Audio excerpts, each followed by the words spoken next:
안녕하세요. 33살 여자입니다. 결혼한 지는 이제 1년 됐어요. 남편하고는 아주 어릴 적부터 친구였습니다. 한 동네에서 계속 자라면서 오래 알고 지낸 사이예요. 덕분에 양가 부모님끼리도 사이가 아주 돈독하시고요. 시부모님도 아주 저라면 껌뻑 죽을 정도로 아껴주십니다. 남편도 친정부모님하고 그만큼 오래 알고 지낸 사이니 지들 부모님한테 하듯 정말 잘해요. 그런 모습이 없었다면 결혼조차 하지 않았었겠죠. 남편과는 그냥 오래 알고 지낸 친구처럼 살아왔고, 사실 이 남자랑 결혼하게 될 거라고는 꿈도 꿔본 적이 없어요. 워낙 가까운 사이였기도 했고, 남편이 철들 무렵부터 어떻게 살아왔는지 가까이서 지켜보기도 했으니까요. 친구이던 시절에는 애인이 생기면 서로한테 소개해주기도 했었고, 어떤 상대를 만나왔는지도 다 알고 있으니 서로에 대해서 너무 잘 알고 있는 상황이었습니다. 사귀던 사람을 소개받는 자리에서 제가 남편이 철없는 행동을 하고 있으면 이러지 말라 그러지 말라 잔소리도 했고, 그 모습에 주변에서 제가 친누나냐는 질문도 몇 번이나 받기도 했어요. 저랑은 성격이 정반대예요. 남편은 주변의 인맥도 두텁고 사람들 만나는 것도 좋아해서 온갖 사람들 생일 챙기고 기념일 챙기고 하는 사람이었어요. 저는 약간 인간관계를 피곤해하는 스타일이기도 하고 조용한 성격이고요. 어릴 적에 남편이 농담처럼 제가 30살까지 결혼 못하고 있으면 지가 해준다는 식으로 몇 번 이야기했었는데 31살 되던 해에 그 약속을 기억했는지 저한테 정식으로 만나볼 생각이 없냐고 어디 길에서 들꽃을 꺾어와서는 프로포즈를 하더군요. 그 말을 기억하고 있다는 게 로맨틱하기도 했고 오래 알고 지내 편한 모습이 좋았는지 그런 남편을 받아줬고요. 시부모님은 우리가 결혼하기로 했다는 소식을 듣고 쌍수를 반기며 환영해 주셨어요. 저라면 못난 아들 맡길 수 있다고 제발 사람 좀 만들어달라고 부탁하시더라고요. 남편은 결혼할 때 집은커녕 빚까지 있는 몸으로 왔습니다. 시가가 못 사는 편도 아니고 빚은 결혼할 때 다 정리해줘서 문제될 게 없었어요. 양가가 서로 막역한 사이다 보니 신혼집이나 혼수 같은 것들도 별다른 문제 없이 넘어갔습니다. 예단 같은 것도 생략했고 기타 결혼 비용부터 신혼집이나 혼수도 정확히 반반씩 계산해서 했으니 그 과정에서 문제가 생길 일은 없었어요. 어느 날 시부모님이 저에게 그동안 직장생활 하면서 모아둔 돈이 얼마나 되냐고 물어보시더라고요. 제가 모아둔 게 8천만 원 정도 되었는데 어느 날 시어머니가 1억이 든 통장을 저에게 건네주셨어요. 형편이 한쪽으로 기운 결혼은 아니었지만 저는 저금이 있는데 남편은 빚이 있는 상황이었으니 이렇게 해야 맞는 거라며 오히려 시가에서 자잘한 부분까지 챙겨주시는 게 너무 감사했습니다. 결혼을 하게 되면 그래도 한 집안의 가장이 되기 때문에 정신을 차릴 거라고 막연히 그런 생각을 가졌던 건 저의 불찰인 것 같았습니다. 옆에서 계속 지켜봐온 바 한 직장을 진득하니 오래 다니는 성격이 아니었어요. 1년 정도 일하다가 때려치우고 그 돈으로 한참 뭘 새로 배운다는 핑계로 먹고 놀다가 돈 떨어질 때쯤 다시 직장을 구하고 그런 식의 반복이었습니다. 결혼을 하면 달라질까 생각을 했는데 그 성격은 어디 가질 않더라고요. 결혼하고 나서 몇 달 되지 않아서 남편이 회사를 그만두고 집으로 돌아왔습니다. 당연히 저랑 상의 한마디 없이 결정한 사직이었어요. 누구한테 인터넷으로 돈 버는 사업을 배워왔다고 1년만 있으면 아주 호강을 시켜준다며 호언장담을 하더라고요. 시부모님이 결혼자금으로 주신 돈도 그대로 있고 한동안 남편이 벌이가 없더라도 그나마 다니던 직장에서 월급을 많이 받던 편도 아니었던지라 가게에 큰 타격은 없었습니다. 제가 잘 버는 편이기도 했기 때문에 그래도 스스로 뭔가를 해보겠다는 게 대견해 보여서 허락해줬어요. 그래도 당장 사업을 한다는데 돈 한 푼 없이 시작하게 하는 건 아닌 것 같아. 시부모님이 주신 돈에서 1,000만 원을 인출해서 사업자금에 보태라고 남편 계좌로 이체해줬어요. 단 공동으로 관리하던 통장은 제가 관리하기로 했고 남편은 수입이 생길 때까지 제가 한 달에 30만 원씩을 이체해주는 식으로 용돈을 받아 생활하기로 했습니다.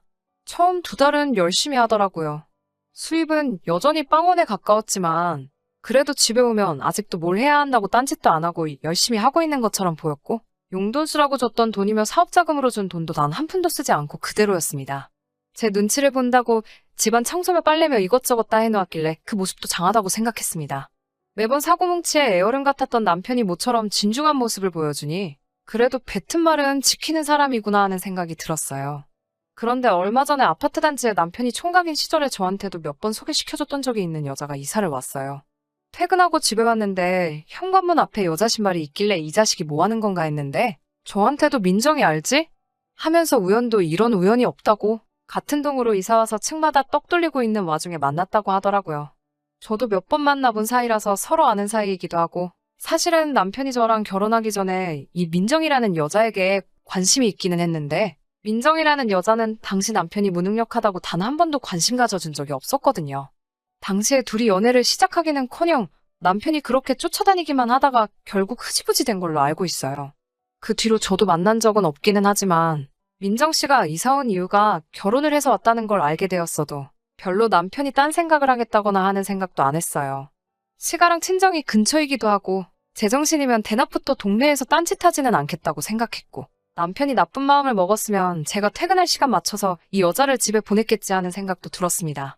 그 뒤로 주말에 남편하고 장 보러 나가서 민정 씨네 부부를 만나기도 했는데 남편하고 꼭 달라붙어 있는 모습도 너무 사이가 좋아 보였기 때문에 그런 의심을 한 적은 한 번도 없었어요. 무엇보다 민정 씨 남편은 대기업에 다니고 있어서 제 남편과는 비교할 수가 없었거든요. 그러던 어느 날 몸이 조금 감기 기운이 있는 게 이상해서 진료소 들려서 검사를 받고 평소보다 조금 일찍 집에 들어왔는데 집에 아무도 없더라고요. 제가 평소 퇴근하는 시간 1시간 전쯤 되니 남편이 그제서야 집에 들어오더라고요.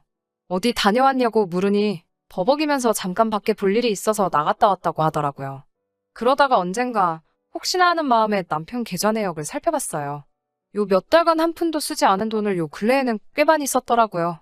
그렇다고 어디 이상한 데 다녀온 건 아니고 기껏 해봐야 동네 식당이나 카페, 백화점, 푸드코트 같은 데서 사용한 거래 내역만 있더라고요. 평소에 남편이 동네 김밥집은 그렇다 쳐도 카페나 푸드코트 같은 데는 자주 가는 스타일은 아니라서 그날 남편을 불러 어디다가 돈을 쓴 거냐고 물어봤습니다.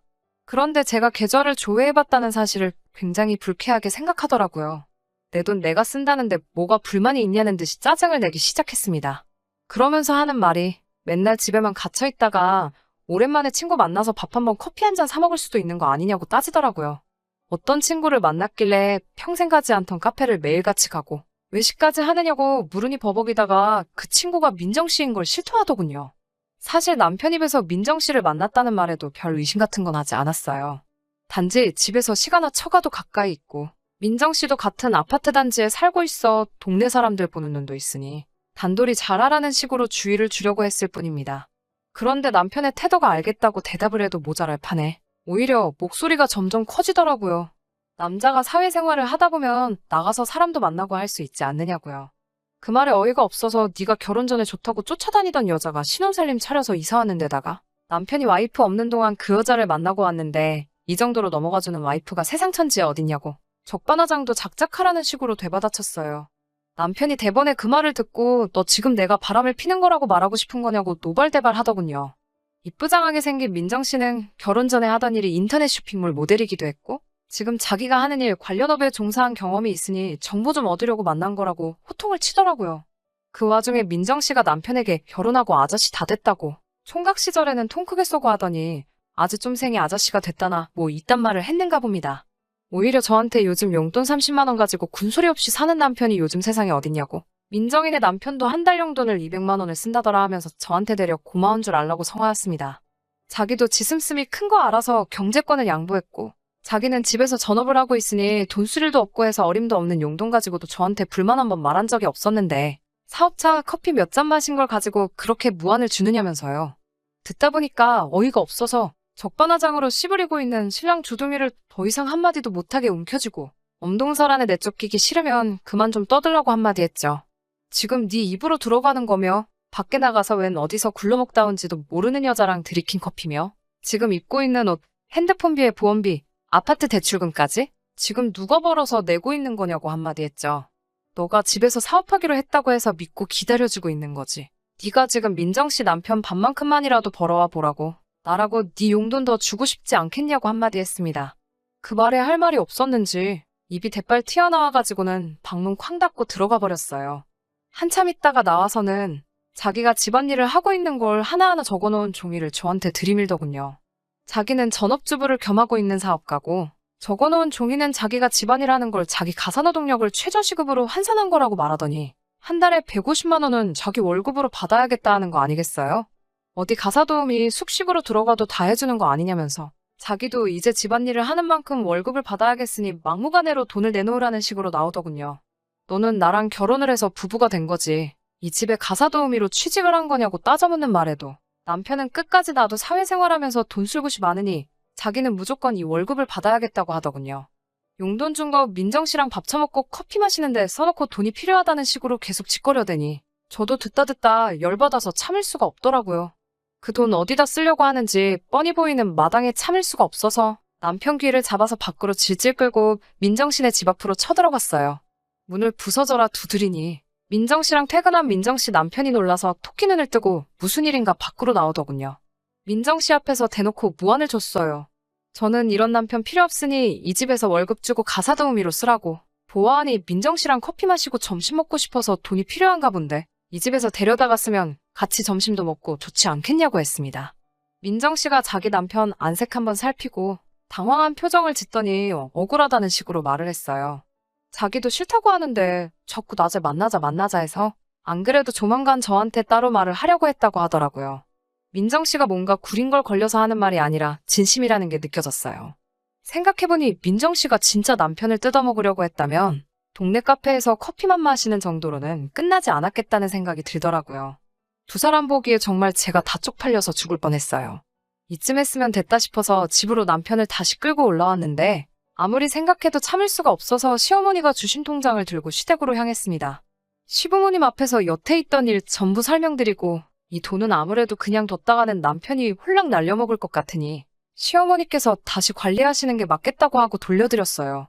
그리고 어차피 결혼할 때 양가에서 반반씩 다 해줬으니 이참에 아주 통장도 따로 관리했으면 좋겠다고 말씀드렸습니다. 남편에게는 집안일은 내가 퇴근하고 와서 해도 되고 네 말대로 사람 불러다가 써서 하면 되니까 아예 손도 대지 말라고. 대신 너가 집에서 축내는 살값이며 보험금에 핸드폰비랑 아직 남아있는 대출금까지 정확하게 반으로 갈라서 내라고. 사채를 끌어다 쓰든 어디 가서 가사도우미를 하든 막노동을 하든 그건 내가 알 바 아니라고 했어요. 한참 제 말을 듣고 계시던 시아버지가 창고에서 웬 하키채를 꺼내오시더라고요. 남편이 그걸 보자마자 제 앞에 무릎을 꿇고 잘못했다고 싹싹 빌기 시작했어요.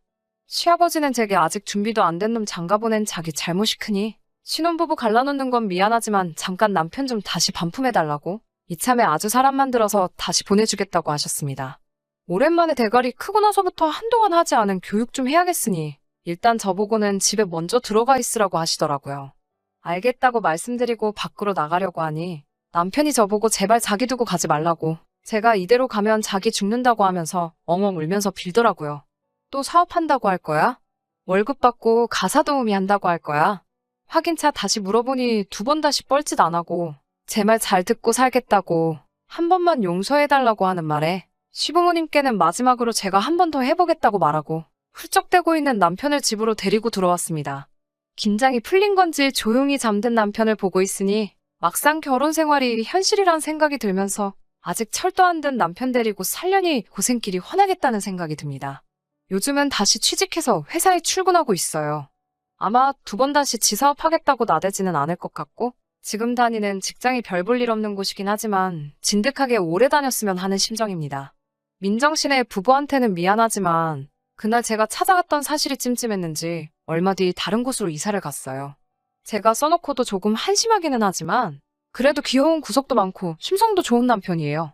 언젠가는 둘이서 행복할 날이 올 것이라 굳게 믿으며 이만 사연 줄이도록 하겠습니다.